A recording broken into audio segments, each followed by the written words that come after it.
looking for the homicide investigation this afternoon with 10-year-old Lily Peters. Here now, the Chief of Police, Matthew Kelm. Good evening, everyone.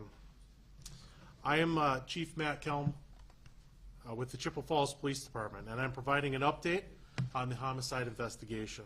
I first want to express my deepest condolences to the family and friends of Lily Peters. I will be able to answer a few questions at the end of this briefing, but please bear in mind that we are very early in this investigation, and I am limited in what information I can provide so as not to compromise the investigation. At this point, we do not have anyone in custody, and I want to reiterate that people remain vigilant as there could be a danger to the public. We have established a tip line, and we encourage anyone with information to call the tip line at 1-800-263-5906. And again, that number is 1-800-263-5906. Our investigators are following up with leads and tips actively. The people of our community are honest, hardworking, and kind-hearted. It is almost impossible to believe that something this horrific could happen in our city, and an event like this threatens our sense of security. However, I believe we will come together as a community to overcome this fear. A number of resources are being utilized in the search for answers in this tragic case.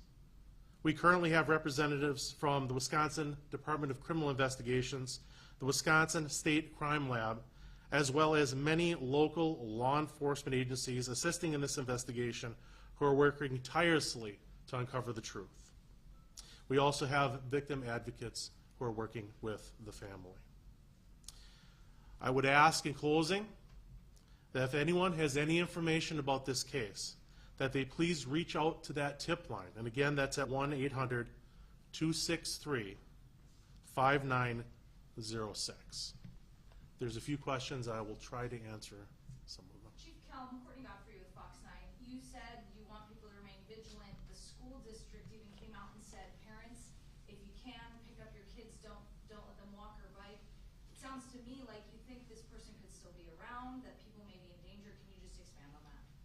Well, the simple fact is that we have not made an arrest in this case, so the suspect is still at large. So in that case, we just want to be extra vigilant and make sure that if there are any tips, anyone has any information, to go ahead and call that tip line. We have a lot of investigators that are working on those all the time. Chief, could you talk about a timeline possibly? We saw in the release that 9 o'clock is when a family member called, but could you please just describe when she was last seen, when she left her aunt's home, help folks know what they should be looking for, as a certain time from yesterday? Sure. I can appreciate asking that question, and those are things that everyone wants to know about. But timelines and things like that are really things that are speaking about this active investigation, and I can't really go into those right now. How quickly were you able to determine that this was a homicide investigation? Once we located the deceased, at that point, a transition from a missing person into what we believe to be a homicide investigation. Based on evidence at the scene? That was at the point that we made the decision to transition that. So I can't speak as to what the evidence is or specifics as to that decision making, but why we went to that decision. But that was at that time. Is that a route that she would have taken home then from her aunt's house to her home? And again, those are things that our investigators are still looking into, conducting interviews and things of that nature. So I don't have any more information on that, unfortunately, right now. At this point, we're not saying cause of death. We're not saying how or were there obvious signs of what caused the death? At this point, no, we're not saying that. We're only a day into the investigation. This is a major incident, and we want to make sure we do it correctly, properly. And at this point, we don't have that information to give out. Is there any indication as to whether the suspect knew Lily, if there was any prior knowledge of who she was? Right. At this point, we really can't say because, again, we're developing that information right now. Our investigators are following up on leads, and I don't really have anything to give out on that particular case. This is scary for this community, for parents especially. What can you say to parents in Chippewa Falls tonight?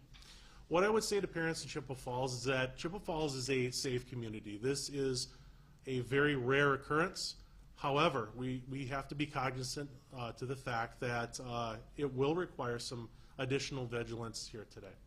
So I guess that's what I would say at this point. Well, Chief, you told the community that there could be a danger out there and be vigilant, right?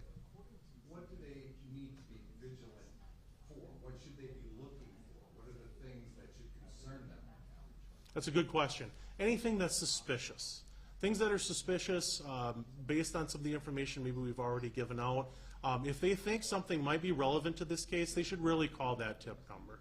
So I'll take one more question. Chief, Line and Google said that they're cooperating with your investigation. Can you tell us anything about surveillance video or anything that's available from their property? Our investigators are following up on all leads, and Line and Kugels has been helpful in providing us a location to stage, and we're looking into those areas as well. So, okay, thank you very much. Thank you, Chief. When's the next press conference?